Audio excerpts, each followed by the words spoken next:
So I have a hard time seeing you out there, but I'm going to tell you a little bit about the Autotech Council, what we do, why we're here, and let our members and judges introduce themselves, a little bit about why they're here.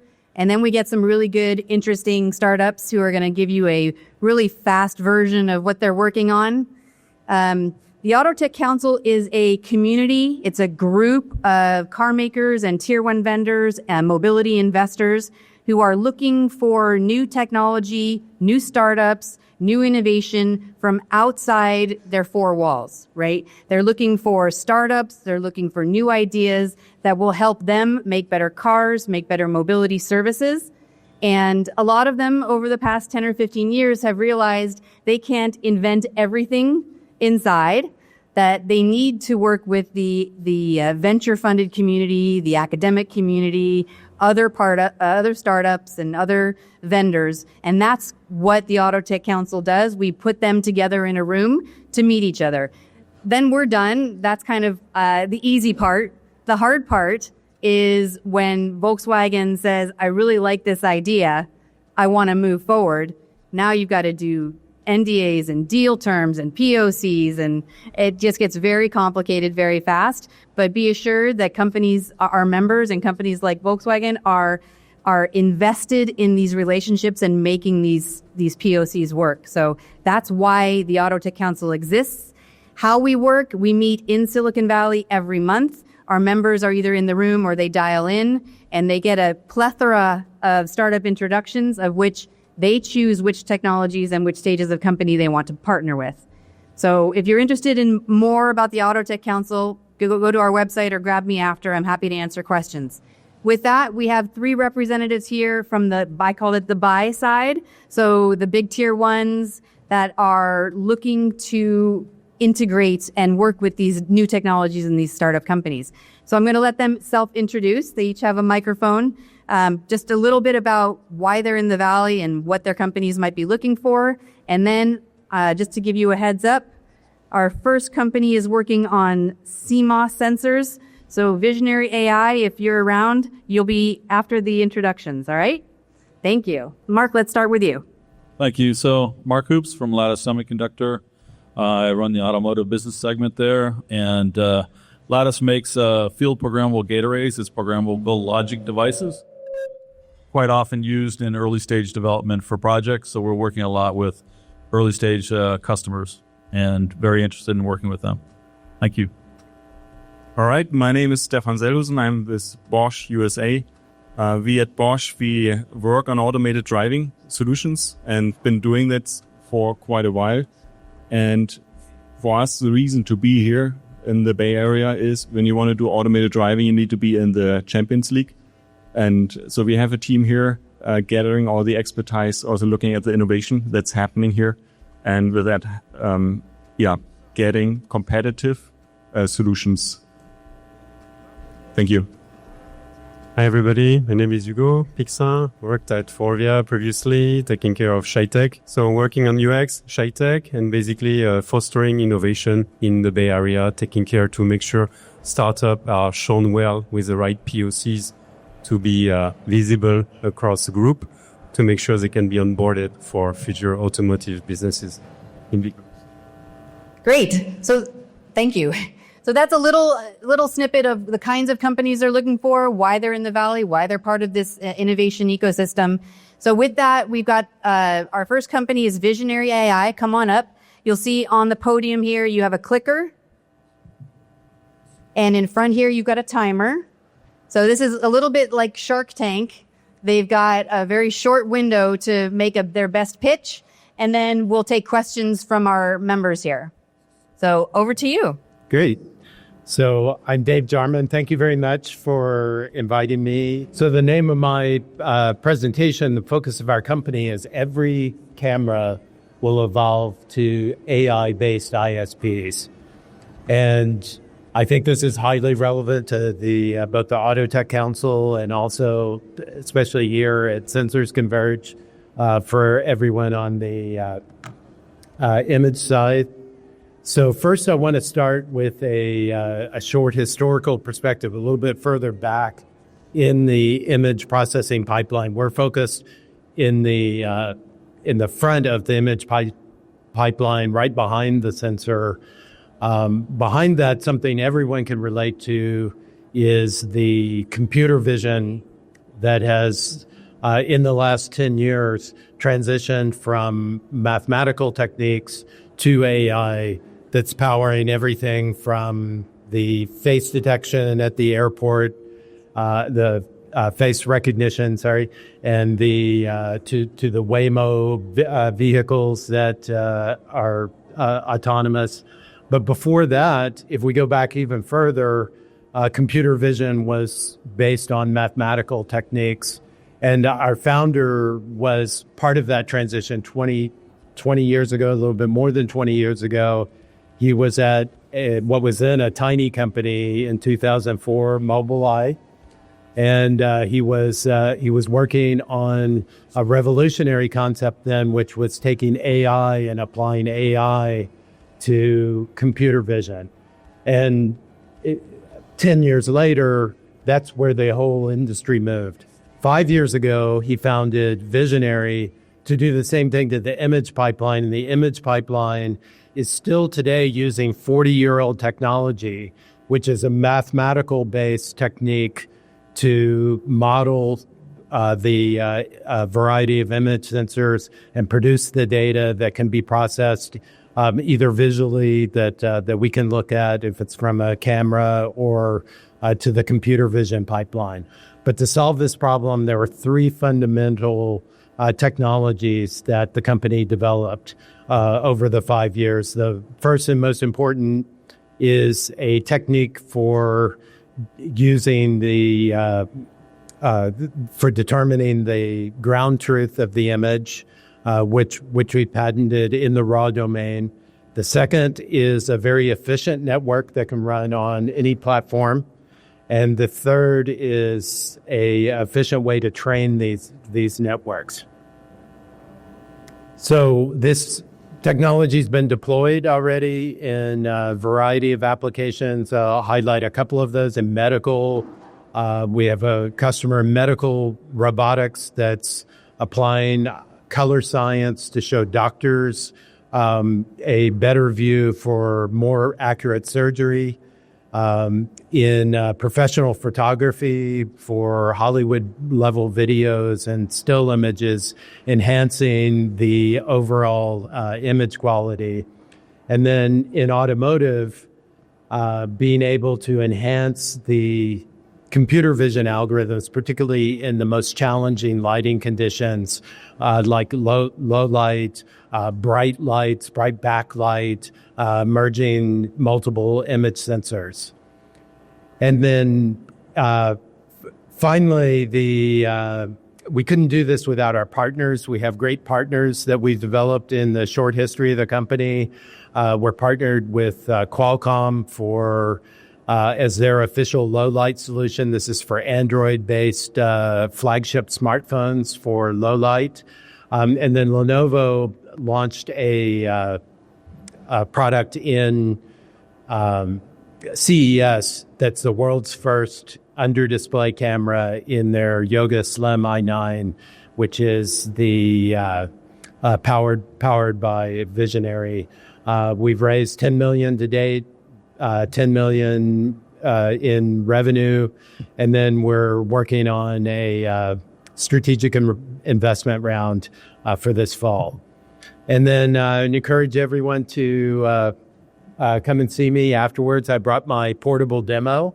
So if you get a hold of me, if you want to text me, I can happy to show a demo of this technology for low light on Qualcomm's platform. Thank you.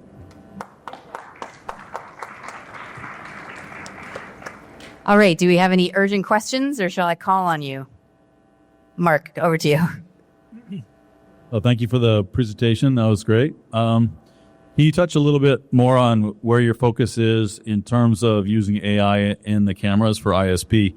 Are you focusing more on human perception and improving the quality for humans to view, or for machines to understand the surrounding area around them? You can optimize two different ways for that, and just want to know what's more your focus. Okay. So, simple answer to that question. This is my fifth startup. So we're focused where we have customers driving us. And our two biggest customers are in professional photography. So that's on the human vision side. And then we, in the automotive side, it tends to be a lot of POCs. So it's smaller business for us. It's actually for us easier to work on the computer vision side because it's more deterministic. We get obviously the feedback like I showed in my slide in terms of the computer vision results, whereas for something like professional photography, Hollywood video, it's a very subjective. Thank you. All right, I'd like to add jump on that topic as well. So when you go into the automotive market, you need to ensure that you have a safe system. And you explained very well the mathematical models that you had before in place that were deterministic. Now you're using AI. Yes. And how are you ensuring the safety for the automotive customers? Exactly. And I think that was, you can relate to the story that I told about our founder getting asked exactly that question in 2004 before anyone was using, basically AI-based vision was academic research. And I recall I've been in the automotive supply chain that long also. And I recall companies like your company telling me maybe 15 years ago that this would never work. And so obviously the closer we get to the sensor, the more important it is. I mentioned the key patents that we have, and that's really our core technology in terms of making sure that we're matching the ground truth. We're not introducing any artificial information for fields like medical and automotive. And then obviously there's a lot of hard work to be done. Our founder is from Mobileye, so he knows this better than anyone. And we haven't done that work. So we don't have a safety group or any safety focus. All of the work that we're doing in the automotive side is based on proof of concept. All right, thank you. Continuing on automotive, what is the latency of the system compared to today with this image treatment? Yes. So I mentioned the second thing is making sure that this is efficient. It's dependent on the amount of processing power we have.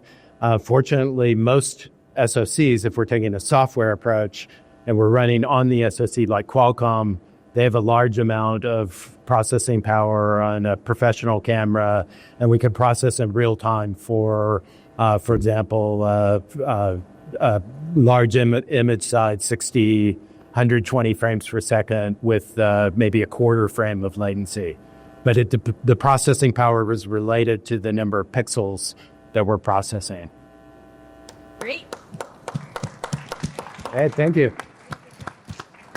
All right, leave the clicker. So while Neural Propulsion Systems makes their way to this stage, I wanted to just, this is hard, getting your entire business down into a 5-minute description.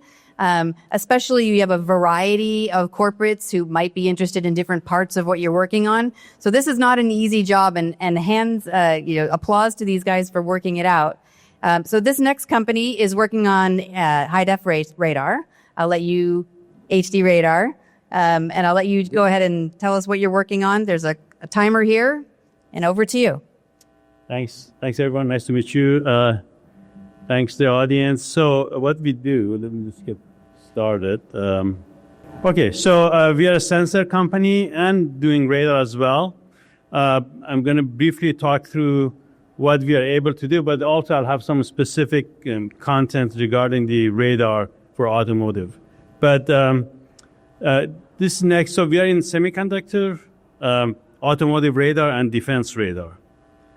This next slide is kind of an attention seeker, but it's some truth to it too.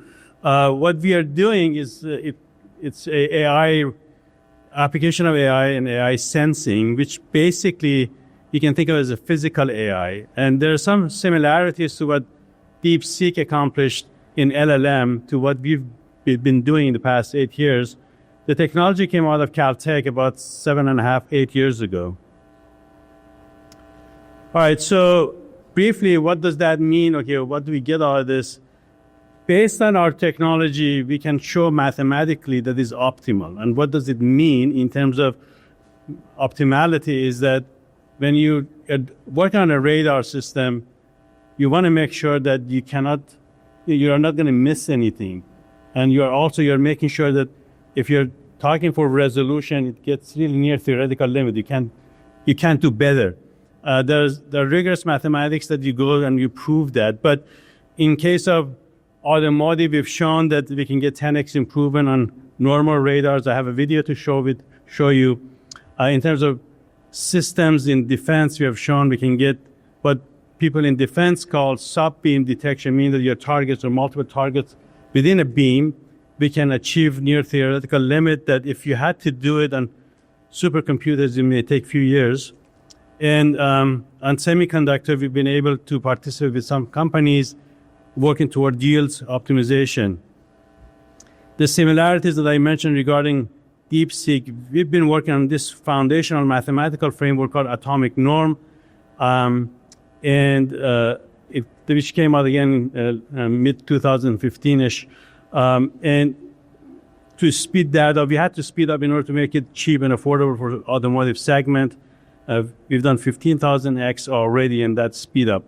And there are other things that I could discuss further in terms of reliability compared to AI and DNN. I'll talk a little bit about that in a later slide. But so this is maybe something interesting for automotive team here.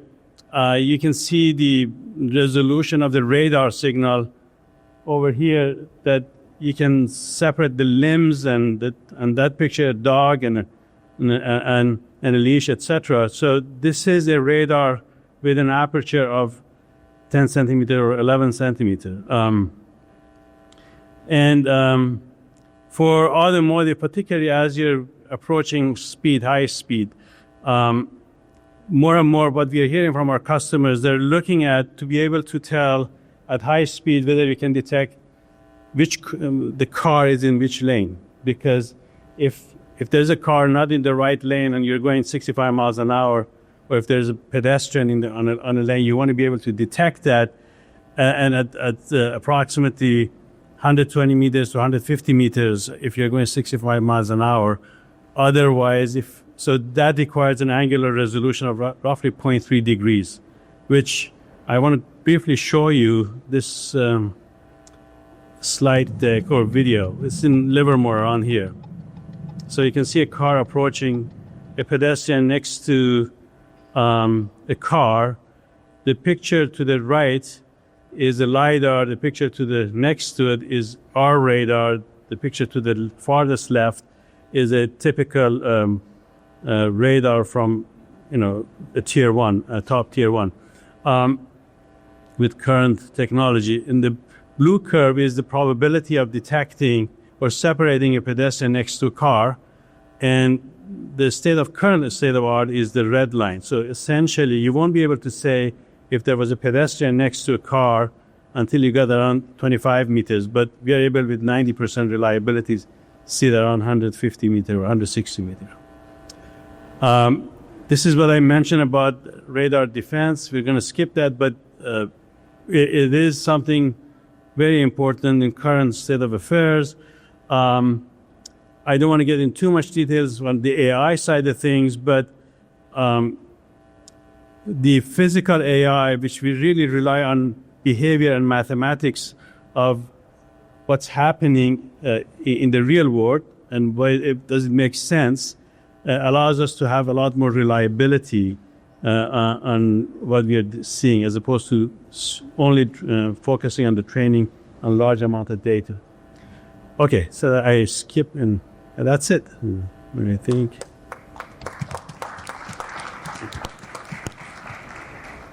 All right, Stefan, why don't we start with you? All right. Thanks for the presentation. Very impressive. As we now see the driving stacks in automotive becoming more vertically integrated, also in the AI part, So if I understood right, you're offering an AI perception stack for Software stack. a Yes. software stack for that. Is your solution open to being white box integrated into a bigger stack, and with that also using the latent interfaces? Right. So you can either put our software on the edge, let's say front-end radar, or if it is in satellite format, you can push up the raw data into the compute platform and do the processing there. The advantage of, again, when we get to near theoretical limit, it means that if you had infinite amount of data and you had done your training on DNN, you could get that kind of performance, and you can get this kind of performance because of the physical AI that we have. So you're assured, in theory, that your point cloud is really as best as it can possibly get. All right, thanks. One question, can you, for radar, you have the full field of view in analysis. So you have a lot of data. Do you link today the user cognitive load versus your data? So if the user is not looking left, he will basically concentrate on that area which is not taking care of the driver. So you could ask, the system is fully programmable in terms of focusing the field of view or changing directions, but we are limited, as you know, with the hardware. What they can give you in terms of field of view is 120 degrees by 30 degrees, typically. But one of the biggest challenges of radar is essentially false positives and also side lobes that give you false results. And that's why actually Elon didn't want to have radar, because he was getting too many false positives. But we think he needs it. He definitely needs it. But anyway, that's my view.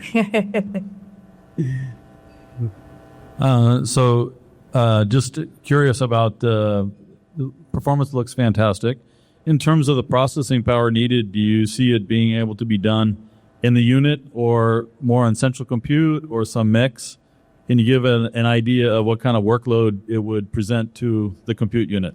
That's a great question. So when we started our technology, we started with a very, very big GPU because this traditionally atomic norm processing, it requires heavy-duty compute, and that's why nobody really wants to touch it. But over time, we are currently running it 20 frames per second on Jetson Nano, but we're also going much below that. So essentially, we can go to other kind of processes that are light load. So you can either put it on, if it is an edge device, you can put it on edge and do the processing right there, or you can have it come up all the way to your central processing unit. If it is multiple NVIDIA cores or some other, and then you can run it over there. And what kind of bandwidth would come out if you just sent the raw data? Typically, I think if you look at the multiple ways of doing that, either you send raw data, which is INQ data, and it depends on your number of antennas. It could go to 1 or 2 gigabit per second. Or if you do, some other people, their chipset provides Doppler range and FFT, which is a smaller. Fantastic. Thank you very much. You're welcome. So I'm calling up Revo, who's working on sensors for tires. But meanwhile, these are two different stages of company. Am I still on? And the Autotech Council members are looking across every stage. Sometimes it's the idea level, the seed stage. Sometimes it's much later because the technology needs to be proven and already gone through trials. So it might be a Series B. I'll get more into that after you have your chance to tell us what you're working on. Hi, everybody. My name's Andrew, and I'm the CTO and one of the co-founders of Revo Technologies. At Revo Technologies, we're focused on smart tire monitoring. So we use a combination of sensors and a data platform to help commercial fleets better manage their tires. Our customers are operators of these vehicle fleets. So think commercial trucks, big heavy trucks, maybe tractor trailers, delivery vans, these service vehicles. We've been around for about 6 years now, and we have plenty of traction. There's a common problem with all these fleets, though, is if you have hundreds of vehicles, you have thousands of tires to deal with. And these tires cause a lot of problems. So if you've ever been stuck on the side of the highway dealing with a tire issue, a flat, it's worse when you're dealing with a massive truck and a huge tire. It's quite expensive to deal with. And as you can see, over 50% of these road service calls, where the vehicle is down by the side of the road, are actually root cause down to tire issues and problems. In addition, it's a vehicle safety issue. So governments require commercial fleets to comply with regulations. And if they don't comply, there are fines, there are citations, there's vehicles that are grounded. And 20% of those issues are, again, due to tires.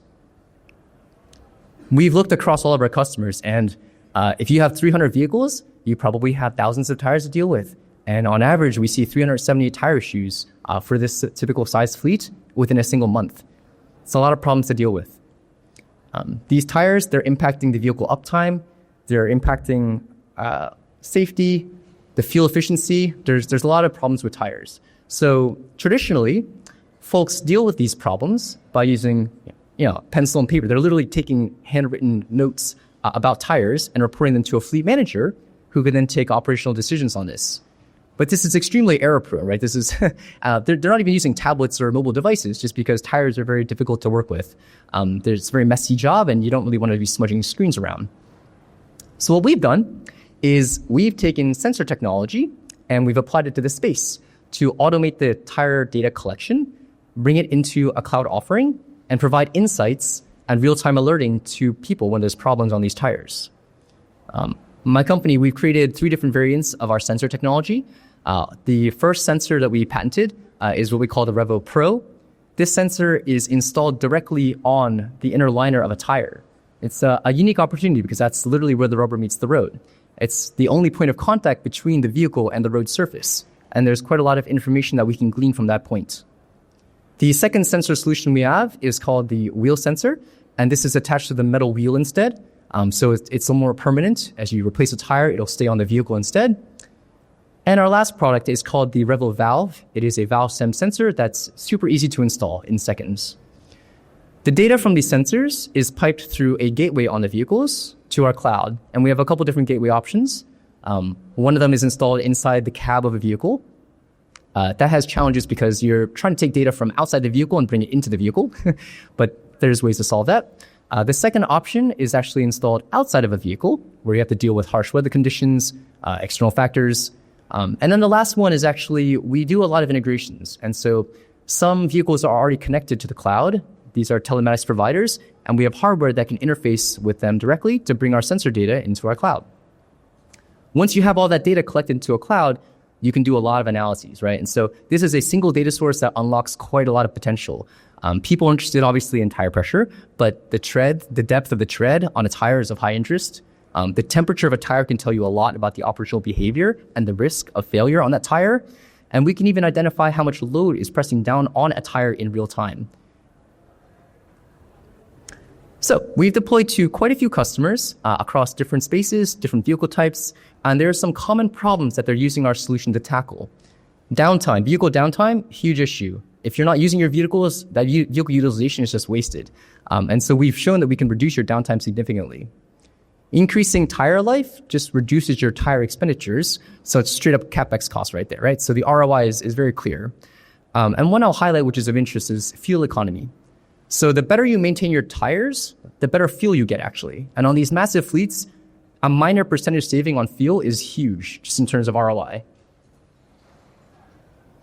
So in summary, Revo is here. We are helping people maintain their tires, keeping them safer on the road. We are expanding quickly. We have lots of customers. We have a lot of business partners, integration partners.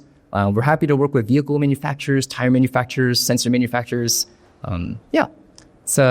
Thank you. I think it's my time.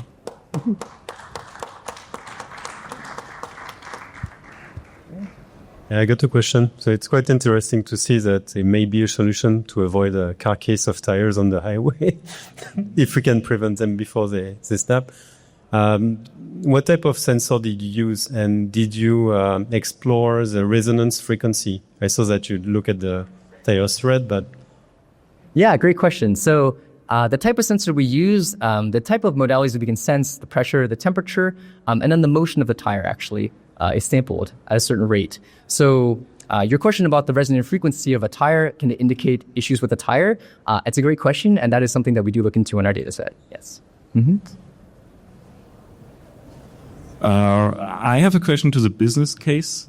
Since we're talking about adding expensive or maybe not expensive sensors, but to a fleet that needs to be maintained and everything. Can you elaborate a little bit on the gains that a trucking company or a fleet operation company gets with your solution? Sure. So these commercial fleets, they track kind of cost in miles. So for this many miles that I have my vehicle operating, what is the cost per mile? And what we show is that when you deploy our solution, the cost per mile goes down. Fuel efficiency gains are obviously counted towards the cost of the piece. The tire cost itself of the replacement, that CapEx expenditure is counted towards this as well. The safety, right? So how many incidents have you had on the road? That counts as well. Even just the amount of money you pay to the driver for overtime because they're sitting on the side of the road waiting for a service vehicle to come into play. The fleets track this stuff, and they're very conscious about the ROI on that. So these are all metrics that we play into and track for our pilots. All right. Yeah, thanks. And second question, do you have competition on that field? There is a little bit of competition, actually, which is quite exciting. So there are other players that are interested in this space. We haven't seen anyone come up, honestly, if that's kind of our size. I think there's a lot of major players that are interested in this space. But competition is a good thing to some sense, right? It shows that the problem is worth investing in and tackling. And at the same time, we're happy to work with these other companies too. Okay, thanks. Yeah. Pretty cool technology. I'm curious, what is the lifetime in terms of, are you battery operated or something, or how do you get your power to be able to transmit signals? And then, what's MTBF, or how long are these things projected to last before they need replacing? Yeah, so our sensors are designed to last longer than the tire. And so it depends on the application, but our sensors last 10 years on the shelf and 5 years when it's actually operational within a tire. So it is battery powered, as you mentioned, and we do this through a lot of interesting tricks on the sensor side to minimize power consumption, to minimize the broadcast frequencies. Yeah, there's a bit of intelligence built into the sensor, which I'm quite proud of our team for. And then how do you get these installed? So the installation process is something that we patented, actually. So the Pro sensor, which is the one that goes inside the tire, there's a rubber dock that needs to be attached to the tire. And we follow a very similar process to installing a tire patch. So if you've ever seen someone have a puncture in your tire and there's a little tire patch you have to plug in, our sensor installation uses the exact same tools. It's a patented process. It's super easy. It takes about a minute for any tire technician to do. Once you have that little cup holder there, then our sensor just plugs in. If the tire gets damaged, you can just pop it out, stick into another tire. It's a reusable sensor. All right. Yeah. Great. Thank you so much. All right, calling up Numo while he's coming up. So what I was saying earlier is that, these companies are multiple stages, multiple parts of the industry, hardware, software, AI, services, infotainment. It's really not a single thread that the industry is looking to partner with at the startups. But then there's also the question of funding. And just as a kind of a back of the envelope calculation, we have about 50 members in the Autotech Council, and about 25% of them also have venture funds.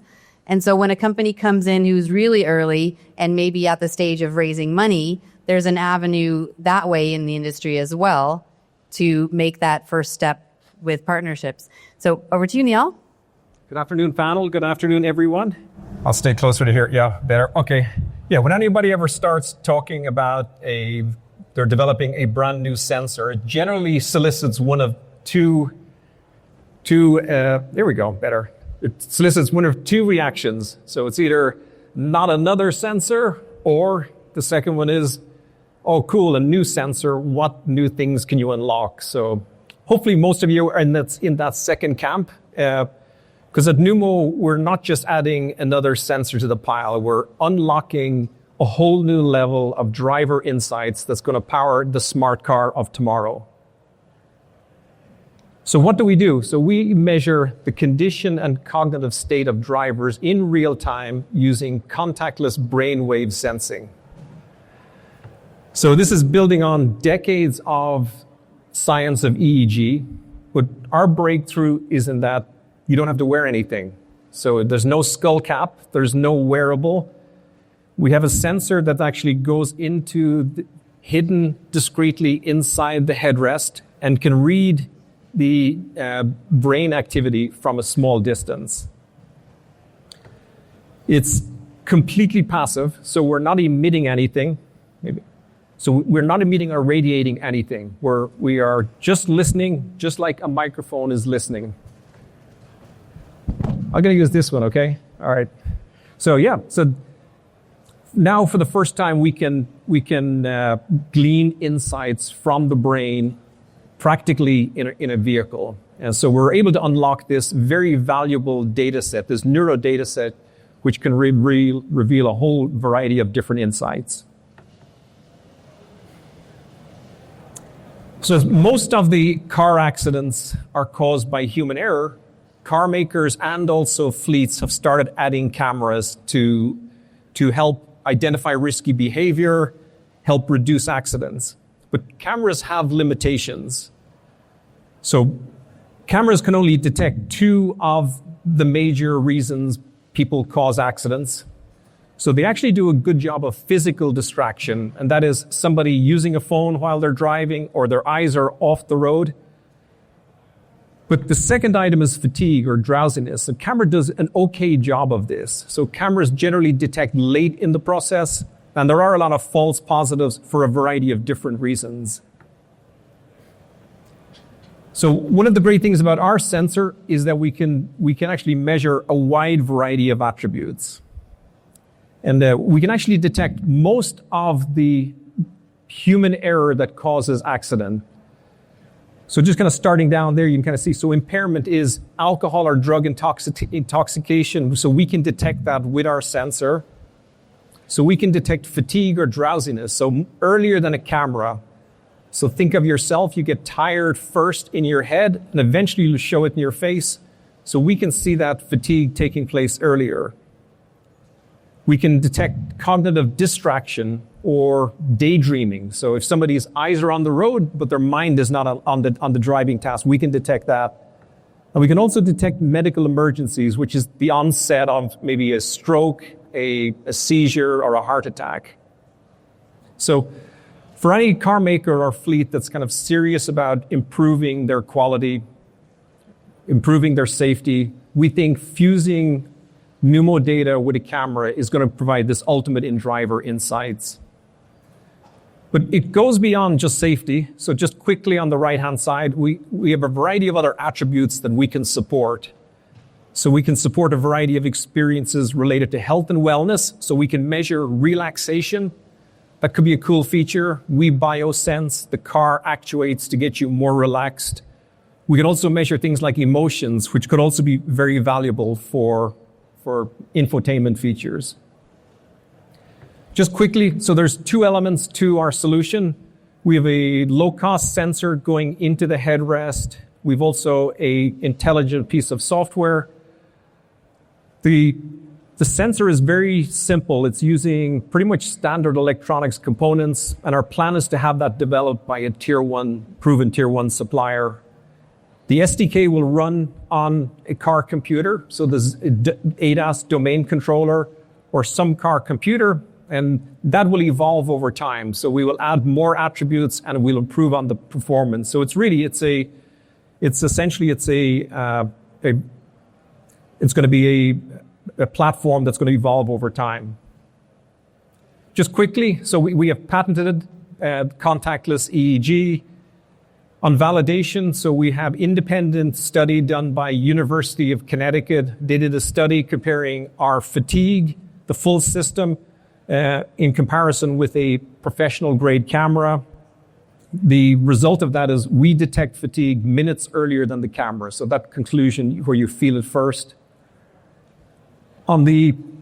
Just on the progress, we came out of stealth 7 months ago. We've 21 active discussions. We've 3 paid pilots, and we're in discussion right now with an OEM about a major proof of concept.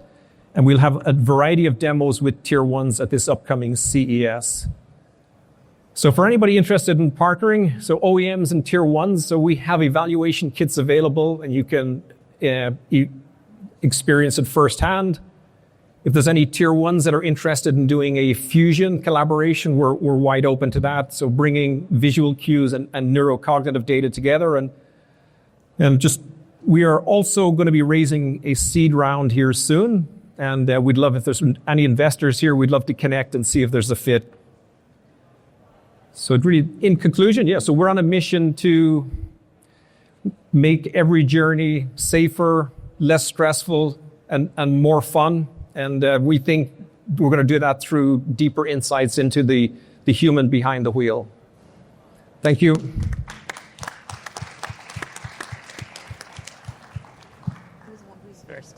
Thank you. That's great.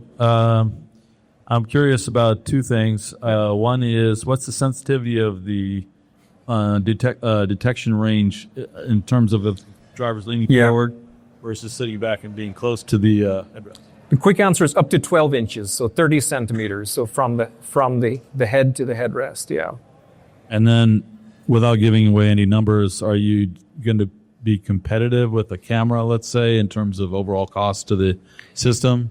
Yeah, so we think the camera will be there regardless. The camera is very versatile. We don't think we're competing with that. We see a fusion there, but things like a radar, we think will be about a third of the cost of a radar, but we can do a lot more in terms of functionality. So, thank you. Yeah, thanks. It was mind-blowing seeing that. Didn't expect that here. You already elaborated on the cost of such a system. Yeah. When you go into high production or high volume production, what kind of ballpark number would you expect the system to be? We're looking probably single digits, so without getting into a specific number, but we will also have that manufactured. We are planning on licensing our reference design to a tier one, so an electronics tier one that would actually build it for the automotive, and we have a separate strategy that we would do for the commercial vehicle space. There it's an add-on. It's a kind of it's not embedded in, but it's going to be actually retrofitted onto a headrest. So we've got a separate strategy for that. Mm-hmm. Yeah, thank you. Okay, you're welcome. Thank you. It's really, really interesting.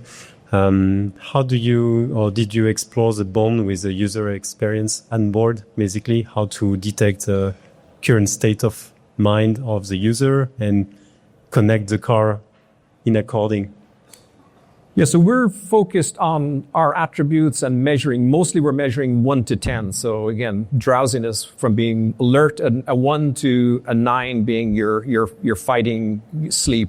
So we're measuring that attribute, and that's really our scope. We are working with a number of tier ones right now around building full experiences. So I mentioned about some CES demos, like think of relaxation in a car. We would be one small piece of that, but could be a whole variety of other experiences where the car induces you into a more relaxed state or out of a relaxed state into a peak performance state. So, okay. Great. Yeah. Did you have another question? Yeah, just a small question about, I see that the sensor is not intrusive because it's not touching, but the data can be really intrusive because you collect data that probably the user don't want to share. So how do you manage this? Yeah, so all of the processing will be done on board, but for sure, with this, we think there'll definitely be an education process. So what exactly we are measuring and what we get access to, but a lot of it's very similar to what you would be getting with a watch, and it's staying on the car. Most of it is there just real time. In commercial vehicles is different. There will be a cloud component. The fleet operator will want to see a lot of that data. For passenger cars, it's going to be run on the real time on the vehicle, and it's not even staying there. It's just going to be just used real time and then disposed of.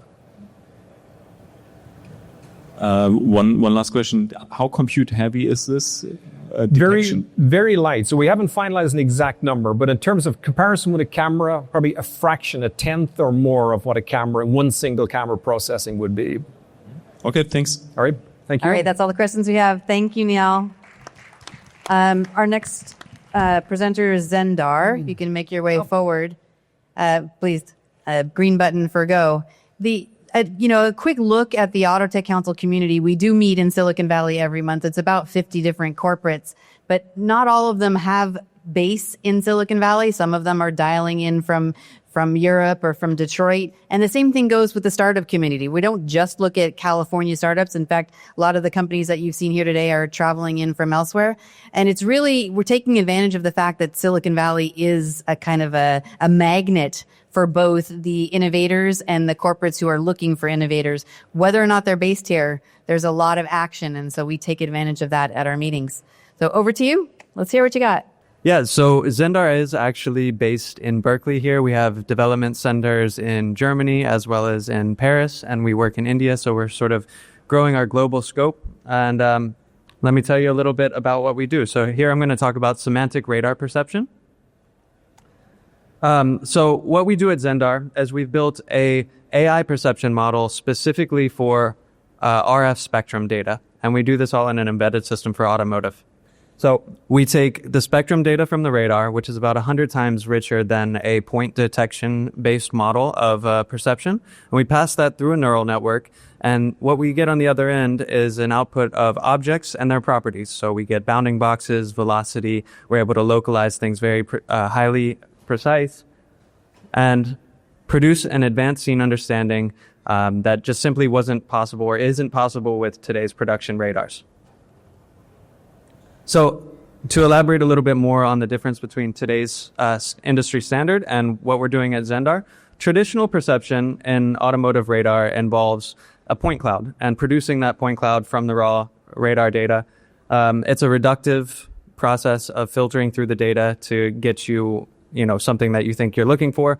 But in actuality, you're not really looking for points. You're looking for objects because the world is made of objects. So at Zendar, what we do is we take that raw spectrum data, pass it through our AI models, and then the output is objects directly from the spectrum. So let me try and play this here.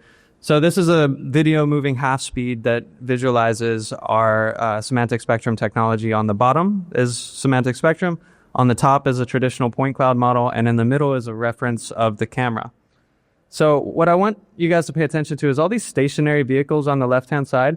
They're not able to be discerned in a traditional point cloud approach, especially as we get close to this bridge where there's a stationary object overhead and there's stationary objects, the parked cars underneath. So with semantic spectrum, we're able to isolate the difference between those and then map them accordingly. This is a big challenge in automotive radar today that you would need very high resolution to solve, but we're able to do it with a standard 4x4 antenna configuration medium range radar. So the most immediate use case that we see for this technology is in meeting AEB regulation globally, and NHTSA's FMVSS 127 is a prime example of this. It's increasing the requirements for AEB systems and making it mandatory across all vehicles sold within the US. So namely, some of those increases in performance requirements are coming for requiring nighttime driving, requiring operationality at higher speeds, up to 145 kilometers per hour, and then having a no contact limit as well. So you have to totally avoid a collision with a pedestrian or a car in front. So, and that includes for stationary. So on the right here is a video that includes different test scenarios for AEB that NHTSA has mandated. The first one, you see a stopped vehicle in front of this lead vehicle, right? And then the lead vehicle cuts out, revealing this stopped car.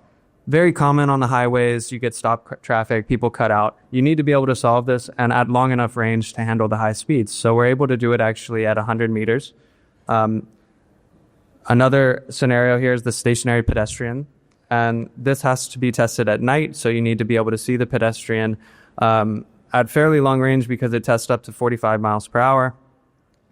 We are seeing it at 100 meters, so plenty of time to be able to stop.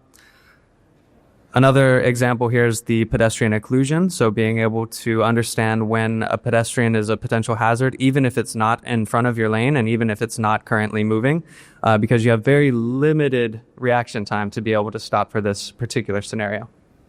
So these are a few of the examples of where we see this technology being really valuable right away.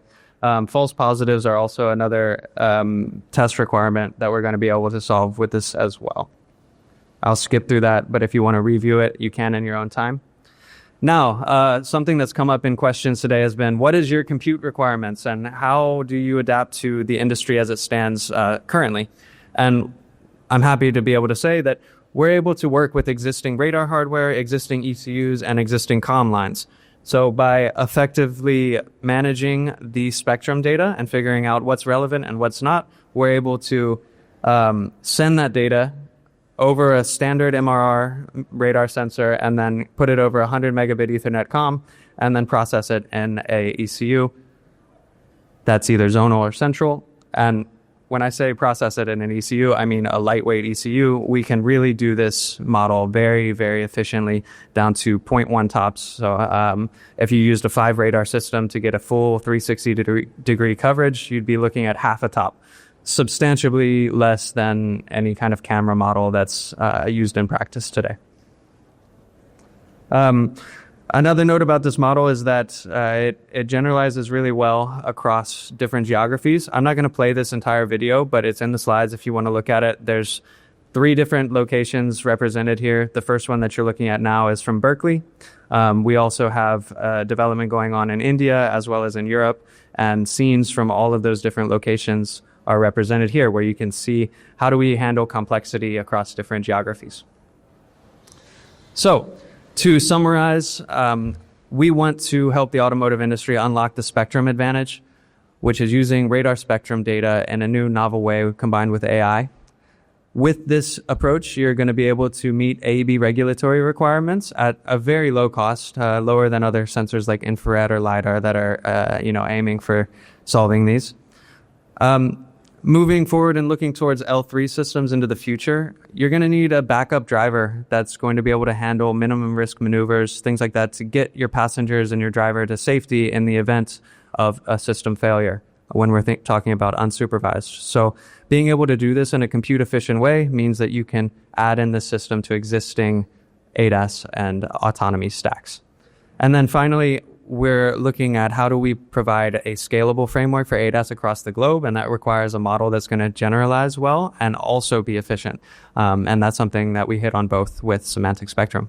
So that is a brief overview of Zendar. If you have any questions, please come up and find me. We are raising a fundraising round right now. We've raised around 50 million to date, and I'll be happy to tell you about our ongoing round as well. So thanks a lot. All right, they were great videos, but they put you a little over time. So we got 2 questions. Who wants them?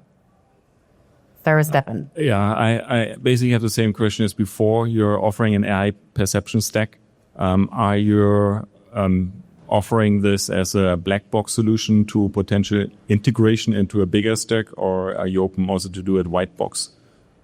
So we're offering, I guess when you say black box, it's how do you gauge the system's performance effectively? And we're using standard industry methodology that have been developed in camera AI for a long time. So we use precision and recall. We gauge performance over a large volume of data that's collected in the real world as well as simulated. Mm-hmm. And that's the convergence of how the industry is going to approach AI. And we're excelling at those metrics. So, okay. I actually was going to, when you integrate your end-to-end AI stack, you need your open interfaces or a latent interface for the downstream task to access more information than just the objects. So in order to have a better performance of your downstream task like planning. And that would require you to be open to provide the solution openly for the integration into the stack. Okay. Yes. So I see. We provide we provide a point cloud interface if necessary. We provide the object list, and I'm not sure exactly what type of interface you'd be looking for here, but of course we'd be able to and willing to work with data availability for whatever you need. Thanks. Anything else? I had one question for the precision of the model when you show the imagery where the typical radar just saw point and you see object, and then you show different video about the stopping distance. I don't see the link. Yes, we don't see the point and we see an object, but does the stopping distance is better? That's kind of, I didn't saw the link. Okay, so yeah, let me make that link a little bit more clear, right? In a traditional model of a point cloud approach, you would need a very high resolution to be able to distinguish a stationary object from a moving object. Moving objects are very easy, but if you imagine a scenario on the highway of a bridge overhead of stopped traffic in the lane, that's virtually indistinguishable. It's an industry challenge that's widespread, but being able to understand what are objects at the object level allows you to separate, that thing is in the middle of the road and it is a car and it's separate from the bridge there. So it gives you a more complete understanding of the scene at a longer range. And because you have this longer range, you're able to actually act earlier versus what is commonly done in practice today, which is, if you read the driving handbooks for these cars, it's ignore stationary objects. The AEB system just ignores all stationary objects because it can't distinguish them effectively. Great. Well, that's our time. Thank you very much. Thank you. Our last company is working on haptics, which for those of you know, might be a little confused what haptics has to do with cars, but we will have an answer for you. So good afternoon, everyone, and thank you very much for this opportunity. So my name is Alessandro Batticci, and I am co-founder of Viber Alert. And Viber Alert was born out of a very bad experience of our CEO who had a near fatal accident on his motorcycle. He was lucky and he's with us today, but not everybody is. In fact, 1.3 million people die every year in road accidents. And 80% of those fatalities are caused by drivers' inattention 3 seconds before the event. Think about that. It's literally 3 seconds that make the difference between life and death. And this has also an enormous cost for society, resulting in $500 billion in health and insurance costs yearly in the US and EU alone. And one of the major causes of destruction when driving is right in front of the driver's eyes. It's the dashboard itself with all its lights, or the phone if you are driving using navigation. Viber Alert cuts destruction and helps drivers stay focused on the road. Our product actively reduces the time the driver spends glancing at the dashboard. How?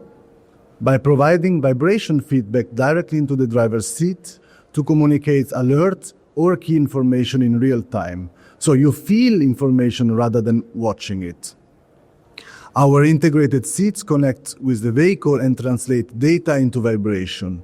Why the seat? Because it is easily detectable by the glutes and always in contact with the driver.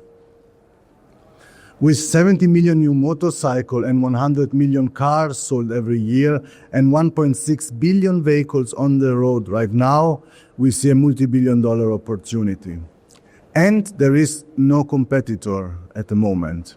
We see ourselves analogous to ABS as a safety technology, and also in the way that we can generate a catalytic market adoption effect on the market, but which is a much simpler and cost-effective solution. And ours is a Trojan horse business model, so every hardware installation potentially triggers an app subscription.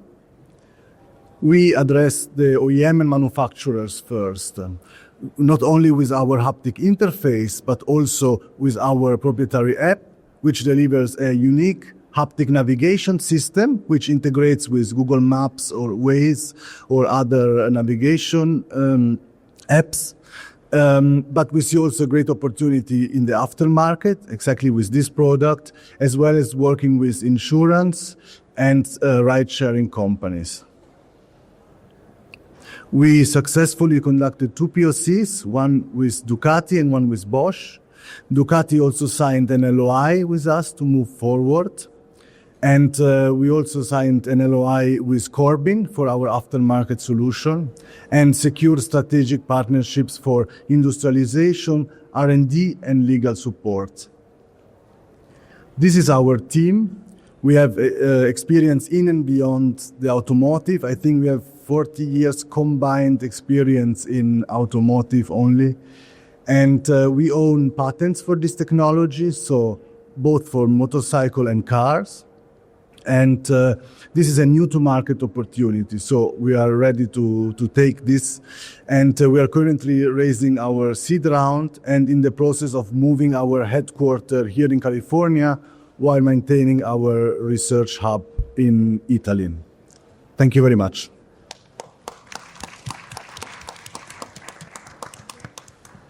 Let me start. I have a technical question on, you said you prevent drivers from being distracted because they don't have to look down to what speed they drive. What kind of information do you pass to the driver via vibration?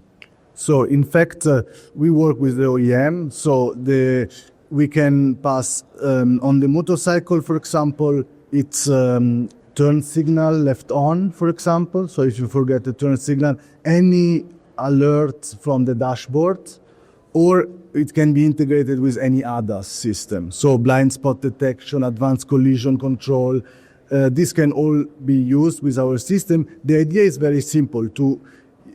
You cannot learn Morse code with your glutes, that's clear. So the idea is that it's either turn left, or you left the turn signal, right, or the whole seat vibrates, which means look at the dashboard, something needs your attention now. Thanks. Yeah, it's very interesting. I came in motorcycle today. I could try on the way back. Yeah, in fact, we have a test seat here, so anyone that wants to try it out afterwards can just approach me or Vincenzo and try it out. Okay, another real question. I know we can generate different vibration, like different sort of impact or buzz. Do you work on multiple mode? Not just to go for the direction. I understood you go left or right or all together, but did you work on different, levels or feel to have a good experience with a motorcycle? Yes, of course. I mean, we have several parameters. One is, of course, the intensity of the vibration, and then we have 4 vibrating motor in the seat, so we can do front, left, rear, and right. And for example, for 3D parking, like cornering on cars, when you park, we can do this instead of with the annoying blink. We can do this with intensity. So the nearer you are to the object, the higher the intensity. But in general, for motorcycle, especially when you're driving, it can be useful for advanced collision control, that you get a more intense vibration when an object is approaching faster. But we figured out after trying different patterns that it's actually better to keep it simple, and when it vibrates, it needs your attention, so you check the dashboard. Could you also use the system for performance? Like you lean into corner, you have to sit more on the left side of the seat. So it tells you sit wrong, you have to sit that side. We have a pressure sensor, so we can detect where the driver is sitting. But this is actually more relevant for car application because the seat is larger. On motorcycle, usually it's fine because the vibration diffuses over the entire seat. Thank you. I just wanted to clarify, are you using sensors in the vehicle to alert the driver the vibrations, or are you using things like cameras to understand the driver's behavior, or a mix? Exactly. So we integrate with the CAN bus of the vehicle. Yeah. All right. Thank you very much. Good job. And welcome to California. So you've just gotten a little mini Autotech Council meeting. It's a kind of a Shark Tank and a combination of pitching your best ideas. This is what we do every month in Silicon Valley. My ask to you in the audience is when you see a really good startup in the automotive space, it doesn't have to be sensors. It can be batteries and safety and materials and recycling. We look at them all and just send them our way. It's free for young companies to come bring their idea. They make it through our filter. So thank you very much to you guys for helping out and showing everybody what we do at the Autotech Council. A nice hand for our members and judges. Thank you. And we'll be around circulating. I think we've got about 5 or 10 minutes to take questions offline here before the next session starts. Thank you very much to Sensors for having us. and we'll see you soon.